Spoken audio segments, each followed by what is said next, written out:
Hey everybody, it is Kellen Nitro for Nitromaniac TV's Wrestling Unlimited, and joining me on the line is our WWE fan du jour, the mighty TL. TL, first of all, hope your 2020 was great. We're going to, I know that's kind of it's kind of an oxymoron. Well, a great Mr. 2020. Kellen, how much time do we have?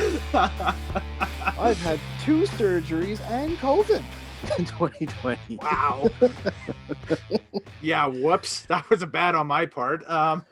It's all good. I think the worst thing that ever happened to me was I can't go watch hockey in person anymore. That's it. I'm going to slap you.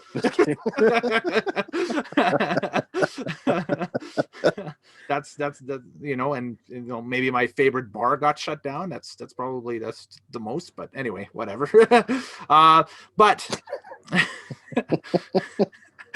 I got swabbed in my mouth and in my nose. Hey, I feel you with the mouth swab. I've done that. I have lived the mouth swab, so I know what that's like.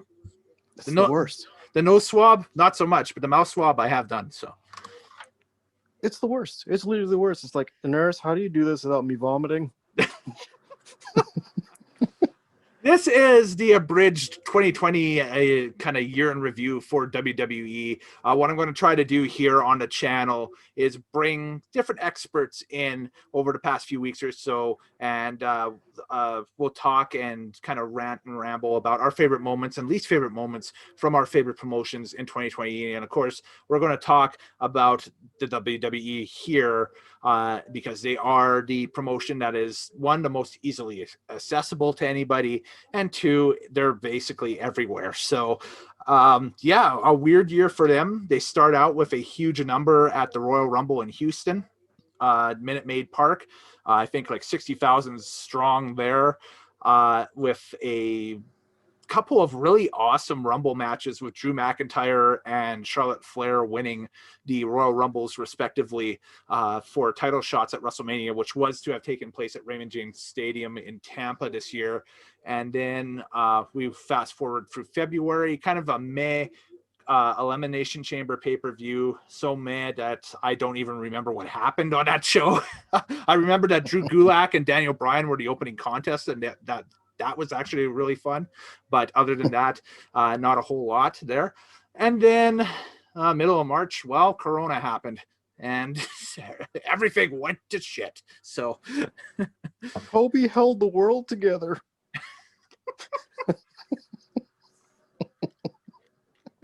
That's right. Everything has gone kind of nutty since. Definitely since Corona hit us. Yes. Yeah. Sad stuff with that. But kind of a fun pivot to watch a multi-billion-dollar company try to pivot during that, because they go from running Barclays Center, and I think that was the week where the Street Profits won the tag titles for the first time on Raw, to basically the decked out WWE Performance Center with house show rigging. With Stone Cold Steve Austin telling jokes to nobody. To an empty building in a beer bash. Yeah, on Free 16, because SmackDown was on Free 16. It was going to be Stone Cold Steve Austin night, I think, or something like that on Free 16. And it didn't work. I can't believe that was still within the year 2020. That feels like 5 years ago. It does, with all the weird stuff that's happened, right? So, man, yeah, we did. Geez, that was not even 2.5 months into the year at that point, because that's right. They had knocked off the main brand had knocked off 2 pay-per-views, so Royal Rumble and an Elimination Chamber. So they were on the road to WrestleMania officially, and they were into like the final few weeks of build up to WrestleMania weekend. NXT, don't forget, had a takeover special in Portland, which I think that was Ciampa going after the NXT title against Adam Cole, and Cole retained. I think that's the main event off of that one. That sounds about right. Yeah. And then they get basically knocked down from Full Sail to 1 week in front of like 500 people at the Performance Center to absolutely nobody back at Full Sail. So I don't know what happened there with them. And then by the end of the year, they're back in the Performance Center at the Capitol Wrestling Center, which is kind of their smaller version of the Thunderdome. Yes, exactly. Yeah. So with that, and in WWE, they graduate out of the Performance Center after Money in the Bank and doing a completely theatrical kind of rat race style Money in the Bank this year. and they go from that to the Amway Center, but then they unleash the awesome power of the Thunderdome. And TL, what was your thoughts of the Thunderdome the first time you seen it? The first time I saw the Thunderdome, I was like, okay, this is kind of a cool set. I mean, they've got the people in the background and their reactions, and there's lights everywhere, and it's lit up like crazy. Let's see the first thing. Okay, they're feeding in the sound. This got weird immediately. Yes, exactly. Kind of a hybrid deal like what the NBA was doing with a virtual crowd at the time. And Except that was like one row or a few things of people that just kind of show up every now and then. This was a whole arena, half arena, that was completely filled with these looking postcards of people, and they're not making the noise. They're just feeding it in from, I believe, was the ambient noise of the video game or something. Mm-hmm. So, and remember the controversy from the first few weeks of the Thunderdome. You had people Skyping in with protests because of all the stuff happening in the States and around the world at the time. You had people Skyping in with Fire Velveteen Dream signs because of the ongoing court action with him. right. Yeah. You had people. George Floyd stuff. Yeah. That stuff. You had people Skyping in with the final known photo of Chris Benoit as a headshot. Yeah. And getting his face up in the front row on several tiles. You had one person buy an entire block of tiles. So one night on SmackDown, they literally had their face right next to their face, right next to their face, right next to their face, and so on, and so on, and so on, and so on. Going. Just ridiculous, that Thunderdome thing. The first few weeks will go down as RD and Blade over at Russell Crap will have fun with it in about 10 years or so if they're still doing the thing. Yeah. So, and sure. Rightfully so. So hey, all I know is the Thunderdome is going to be that little playset for Christmas that no child is going to want.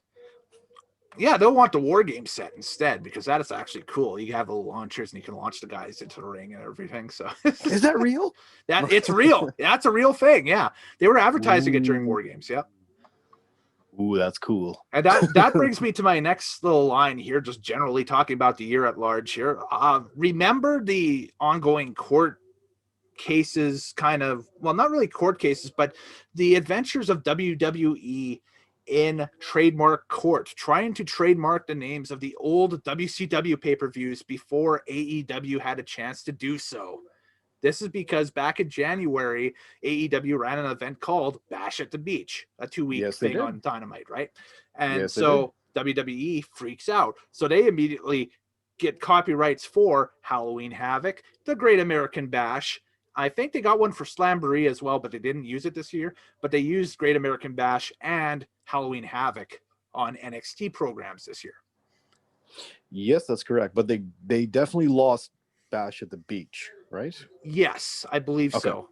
Yeah, they've definitely lost that. And they finally lost Cody Rhodes as a name. Yes, and I think they also lost.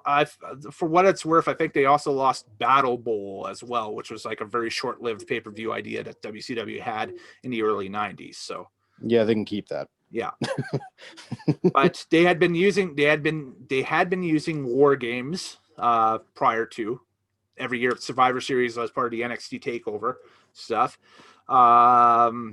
But yeah, they've got Great American Bash now that they've used. They've used Halloween Havoc. Who knows what else to do? Maybe we'll see the Spring Stampede next year. I don't know. It's an ongoing irrelevancy of WCW shows of all things that we're fighting over in 2020 and 2021. That's a twist I didn't expect to happen in a year that looked like it was written by Stephen King, perhaps George A. Romero. Who else is big in the horror world? M. Night Shyamalan. And you could throw Tarantino in there just for fun. Quentin Tarantino, sure. Just weird upon weird upon weird. So, absolutely. Yeah, definitely. But in terms of the review of the year in wrestling, yes. Yeah. That was my transition. Did you like it? Yeah, I liked it a lot. It just there was nothing at the other end there. It was like beep. Anyway. And he walked off into a void of light. Anyway, which is the year of 2020. Yes, it was 2020. Yes. Drew McIntyre wins the Rumble. They're building to him at WrestleMania. He finally wins the title from Brock Lesnar at WrestleMania. Gets a lengthy title run until he loses it to Randy Orton, I think, at SummerSlam, I believe it was. And then after SummerSlam, Orton's holding on to the title for a bit, but then he loses the title on a episode of Raw, of all things, to Drew McIntyre prior to Survivor Series, because they were looking at Orton versus Reigns, and they were like, I'm not sure about that. So McIntyre then starts his second title run and continues it till, well, we're recording this post TLC on December 20th. So here's hoping that he's still the champion right now. And they haven't done like a last minute title things change or like last minute title switch or whatever in that time. Otherwise, here's egg on my face or insert champion here. And here I am with a crappy voiceover. There we go. Yeah. So thoughts as Drew as champion, TL? My thoughts as Drew as champion. If there had a crowd, I could gauge this so much better. But, I mean, he's a good wrestler. He's huge. He's believable as a champion. I don't really care for his promos because they don't go anywhere and there's no really charisma for me. But, I mean, he himself has had an absolutely great year. I just want to see him in front of a crowd to see how the crowd actually takes to him as a champion defending. Yep. I can't add anything more to that. That basically is it. Yep, exactly. So, and now on the opposite end of the things, you've noticed on the camera that I've turned just kind of like completely a shade of white. That's because I have Google loaded up on my big screen here. So I'm just going to Wikipedia the Universal title. Why do you need to Wikipedia the Universal title? Because it switched that damn much in 2020.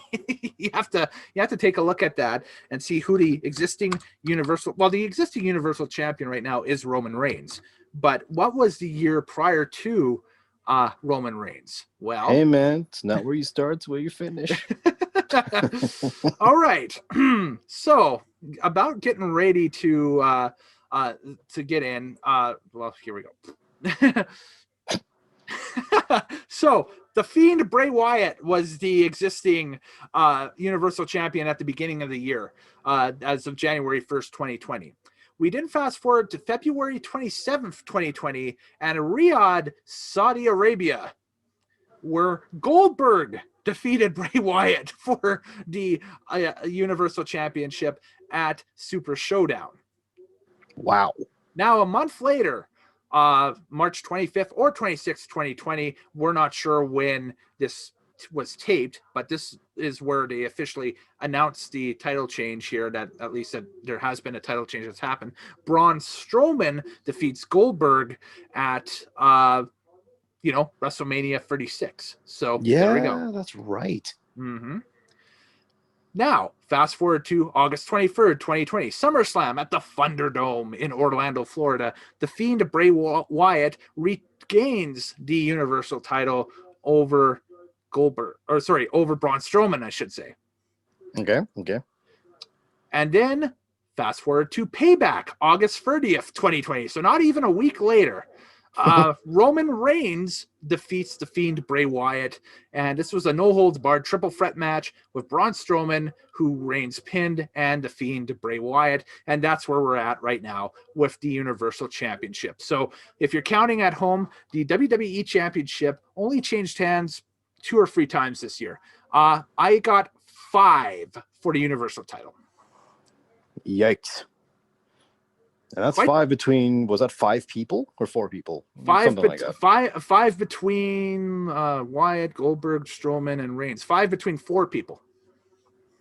Yowza. Because there's a double reign in here with Wyatt. So there we go. No pun intended. So bingo bango, that's what it is. Case in point, there was only 4 in the entire calendar year of 2019. There was only 3 in the entire calendar year of 2018 amongst 2 people. And then there were 2 in the calendar year of 2017 and 3 in the title's first year of its existence in 2016. Yeah, so a lot of title changes this year. Is that healthy? No. He asked, surprisingly. Well, I mean, that's just the company showing its cards that they don't know who to put the belt on to draw money when there's no crowd. They don't know what's going to draw the most TV ratings. And they still don't, to be honest. Well, yeah, you don't get that instant satisfaction as a fan or whatever, or as you would with fans of the building. So, by the way, the amount of, I got to do this because I missed this the first time. The amount of battery life left on my camera, 69 minutes.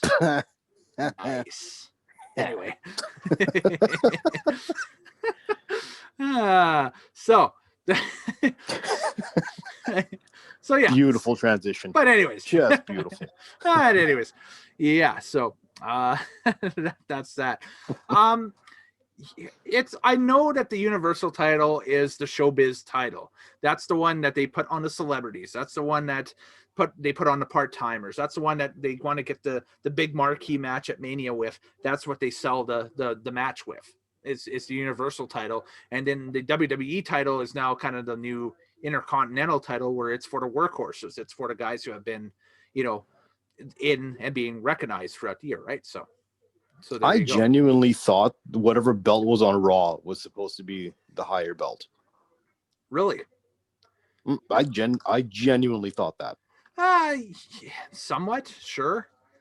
I mean, but the problem is Raw is not the flagship show, right? So. Oh, that's true, because they're Raw on is USA, not the flagship show. And SmackDown's on Fox. So I guess whatever is on SmackDown is actually the bigger champion. Which, when this happened, when SmackDown moved to Fox, they got the Universal title. Right. Because that moved. And they moved the WWE title to Raw in the USA. So. So there we go. So that's that. NXT this year has been a lot of fun. The problem with NXT is it goes head to head on a weekly basis with Dynamite, and more often than not, they are on the losing side of the battle between AEW and WWE running on a Wednesday night. The problem is I think the pandemic is probably the brand that has that's the brand that has been hurt the most by the pandemic, is what I'm trying to say, is just due to the fact that a lot of people in the past were looking towards NXT for a lot of, fresh content, new content, and escapism a little bit from WWE. And the problem is it's kind of the same stuff that's been happening on the main roster. We can see kind of creeping into NXT programming now, as they're trying to compete head to head now with an outside entity that is stealing their demographics of that stuff on Wednesday nights. So I kind of feel, you're pretty accurate with that one. I'd say. I mean, NXT is definitely lost their way by the end of 2020. They've definitely lost their way from what they used to be, of being like fresh talent and a break from the WWE nonsense. And now it's basically Raw Junior. It is Raw Junior. Yes, for sure. like I said, it started off innocently enough. There have been some real shining spots in NXT. Don't get me wrong. Undisputed Era, of course, has been running roughshod over NXT since the beginning of the year, and since their establishment, years back at McAfee. Mr. Pat McAfee, that was the next guy I was going to try and get after here too. I think has been the best celebrity turned pro wrestler that we've seen in a long, long time. Well, definitely since Stephen Amell, and even better so. Mm-hmm. Rhea Ripley. Rhea Ripley, another one. Charlotte Flair wins the Royal Rumble. Who does she decide to challenge? Not the Raw champ, not the SmackDown champ, but the NXT champ. That says a lot. And just in general, Rhea Ripley, she's just a star. Like, you could see it all over her. The character, the charisma, the wrestling, and everything. She's just badass. Like, her and Becky Lynch could have like a feud for who's the most badass of the girls of the women's division. Like, wow. And bank that for a couple of years down the road, because I don't think Becky is done with her career. I think she's taking a hiatus right now, but I think that she's got maybe another year or two left in her that she could give on a full run basis to the industry for sure. And I think that definitely would be a dream match that a lot of people would love to see. So, that's something that we can look forward to. And that's one of the historic things that did happen this year is Becky Lynch's long title reign as the Raw Women's Champion came to an end back in July, right after Money in the Bank. She announced she was pregnant. She handed the title to Asuka, and Asuka basically has started she had a longish Raw title reign, and then she lost that to Sasha Banks. And then she won it back. So now it's kind of like her second reign of the year as a Raw Women's Champion. So, and I do like her as champion because she is a very talented wrestler, like one of the best in the world. Every year, like any other industry, there is loss with people and legends and iconic figures. And I think that the loss of Pat Patterson will definitely be one that we as wrestling fans and as WWE fans will be feeling for a long, long time. Absolutely.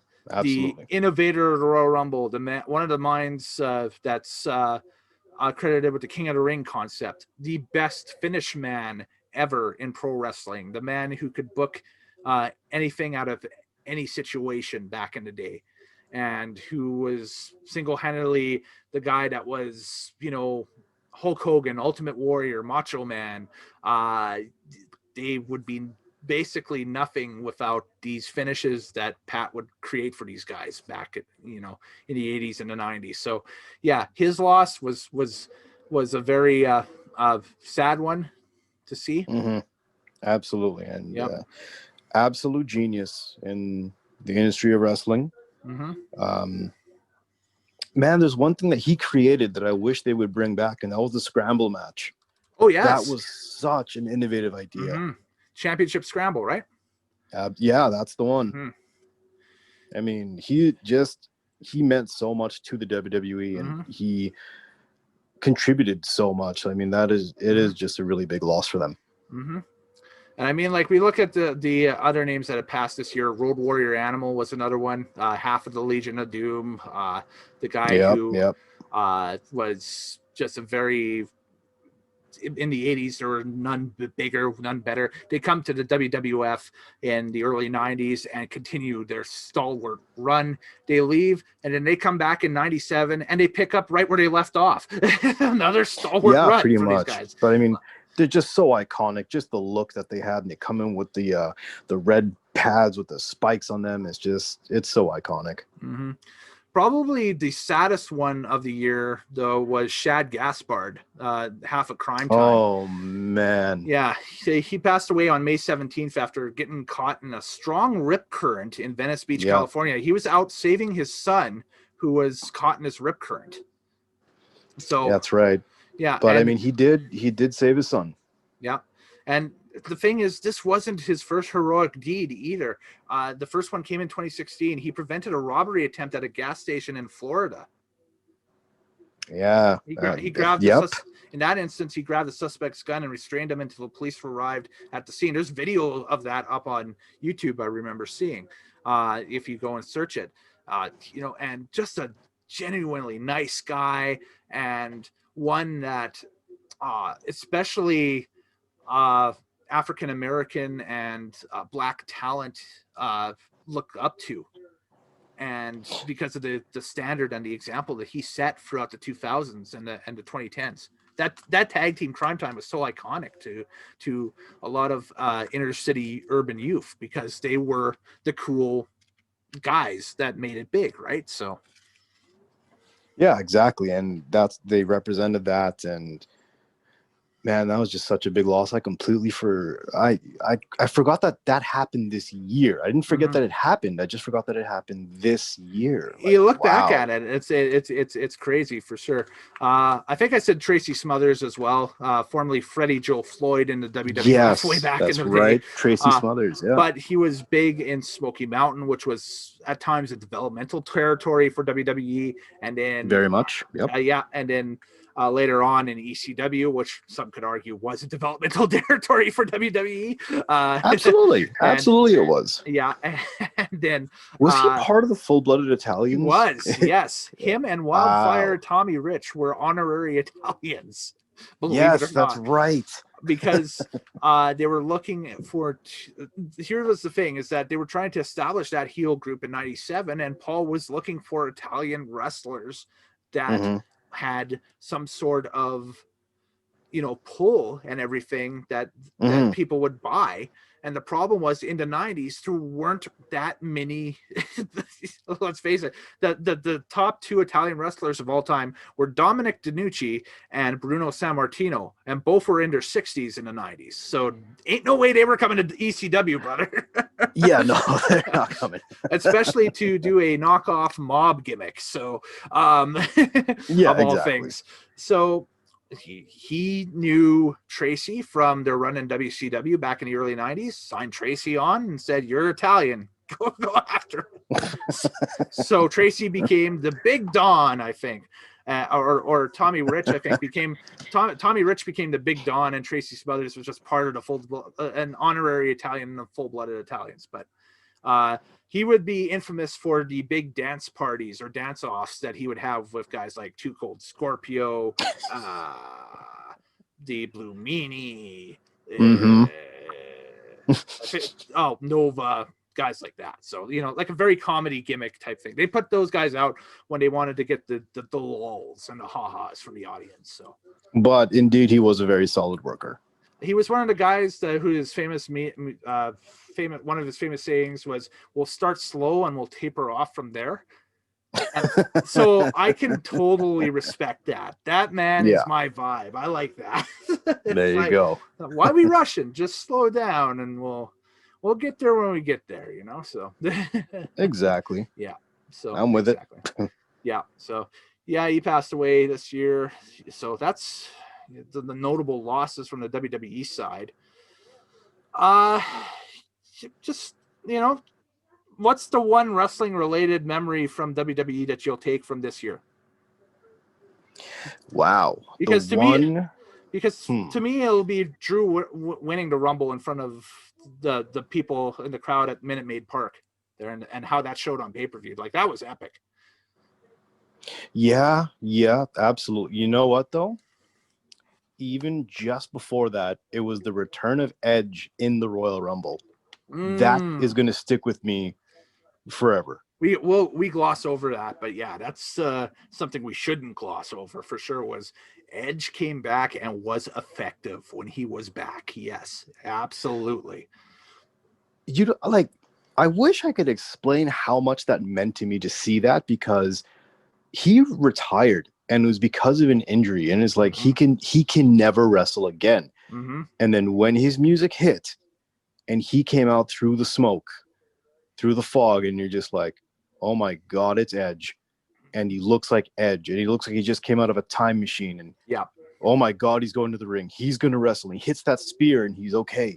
And he hits the next spear and he's okay. And they're like, oh my God, Edge is back. Like, as an old wrestling fan, like from the Attitude Era and stuff, and seeing him basically grow up in front of us, and to see him retire because of an injury, and now to see him just come back the way he did in that, I'm never going to forget that. Mm-hmm. Exactly. I think that that's definitely iconic for sure. I've shared mine. Yours was Edge.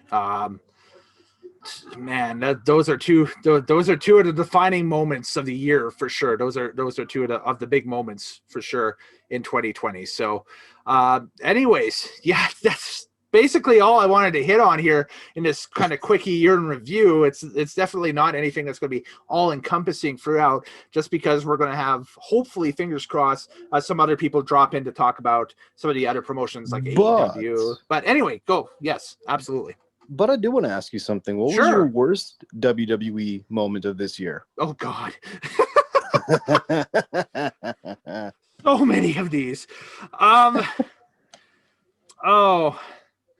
The black Tuesday or Wednesday, whatever it was, the COVID cuts were pretty bad.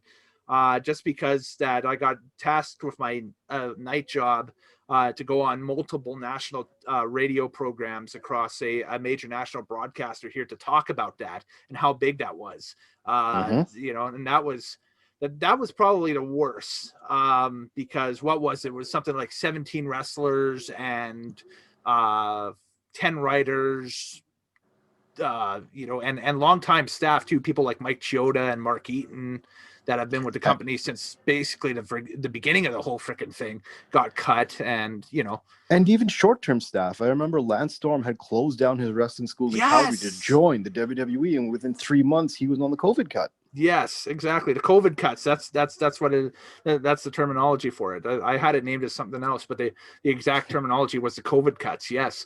That was bad, but it was, like I said, really cool to see these guys show up in different promotions and do their things for different promotions and that stuff and become bigger over there. Like you had guys like Brian Myers, formerly Kurt Hawkins, show up in Impact and become a big player in Impact. The Good Brothers show up in Impact and not only make an impact in Impact, but they also launched kind of a spoof of WWE with their Talking Shop, a Mania franchise, and did that. So, I mean, that was something very cool as well. So, I mean, that was just incredible to see. Matt Cardona shows up on AEW in time for Full Gear. He unfortunately only does one match with AEW, and I don't know what his contract status is with them or anything, but I think that was just a one shot, and that was it. It was an 8-man tag, and he was out of there. The former Zack Ryder, he's gone. But then guys like Miro going to AEW and, creating their impact over there, and just, I think basically all the top flight talent that were cut off of that COVID cuts have landed on their feet elsewhere by now. Yeah. I think notice so. Nobody got hired back. Like they said, we'll cut them and hired back. No, they all went elsewhere. Yeah, that's true. That is absolutely true. And Lance Storm is still at home. Yeah. That's it. For me, I kind of have a draw for the two worst things that happened in WWE this year. Go for it. Rey Mysterio loses an eyeball. Yeah, we haven't even talked about that at all tonight. Just the stupidest crap ever. And my other one is Retribution. That's bad too. Those will be on the Russell Crap scale of bad. I was trying to think of stuff that was on the Russell Crap scale of bad, and I was trying to think too outside of the box. I could also say, them calling up Deonna Purrazzo and Chelsea Green from NXT, and only to have them job out early in the year. Purrazzo was one of the names that got cut into COVID cuts, and so she went to Impact and became their champion. And Chelsea Green decided to. Chelsea Green came back, and her first match back on SmackDown, she fractures a forearm and is going to be out for 6 months. So that's bad luck, but that's terrible. Yeah, absolutely. That's bad. But yeah, so the Rey Mysterio eyeball thing. Seth Rollins is a cult leader. That was a thing that happened in 2020 as well. Oh man. The members of the cult were vastly large in size and then slowly dwindled to one as the year continued, if you noticed that. And now are consisting to none. And giving somebody like an Austin Theory, who's back in NXT now, it's the idiosyncrasy or whatever, I guess, of being a faction only wrestler. That's it. Because he has only wrestled for two factions his entire WWE run. Seth Rollins' kind of ministry that he was doing, and now this brand new faction with Johnny Gargano, Candice LeRae, and I'll allow you to cough. Yeah, there we go. and Indy Hartwell in NXT. So there we go. The Way, that's what they're calling it. The Way. Yikes. So I just don't like. But yeah, Austin Theory has only wrestled in factions. That's it.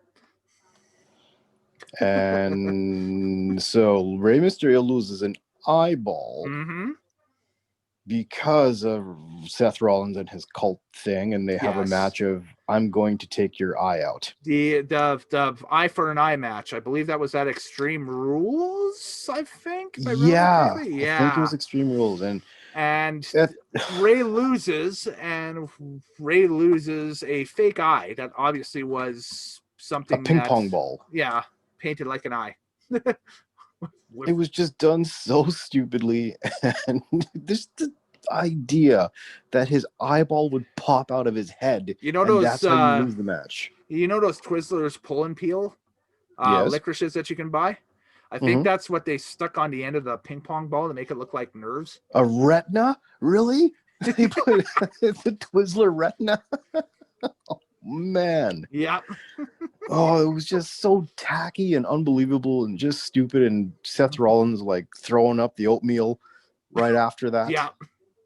Ugh, what a fake vomit too moment. On top of the fake eye. Just a stupid moment all around. That was so you have a ridiculous. fake sport. So you have a fake sport with a fake injury, and to depict the fake injury, you have a fake eye, and then on top of that, you have a fake athlete throwing up fake oatmeal. So. Yeah, and the only thing that happened to rival that is a fake invasion by fake ninjas that turn into real NXT guys. Fake Antifa. Instead of Antifa, though, they were anti-Raw because they were anti-ratings. So there we go. I'm gonna slap you now. Not my terminology. That's from watching too many Brian Alvarez videos. Okay, so that's Wrestling Observer terminology right there. Then I'll save my slaps for him because he deserves it. But man, what a stupid, nonsensical. Let's just throw this out there and see if it sticks. Let's have an invasion of ninjas. Just ridiculous. Oh man, those are the two things I hated the most on screen. Yep. That's it. Exactly. So boom. That's it. Boom. Yeah. Well, yeah, that's the year as it was for WWE. Thanks again, TL, for your contributions to this. I'm sure there's more. We're just scratching the surface, but this is the stuff that was notable for us in 2020 that kind of popped out. Tune in for more of these as I attempt to get more experts and fans in over the past few weeks or next few weeks talking about their favorite promotions and that stuff. And we'll cover them here on the channel because 2020 was such a landmark year that we kind of want to hit on everything as they go across. But anyways, I'm Kellen Nitro, Later Days. Happy wrestling watching, and we'll see you next time here on Nitro Maniac TV's Wrestling Unlimited. Take care.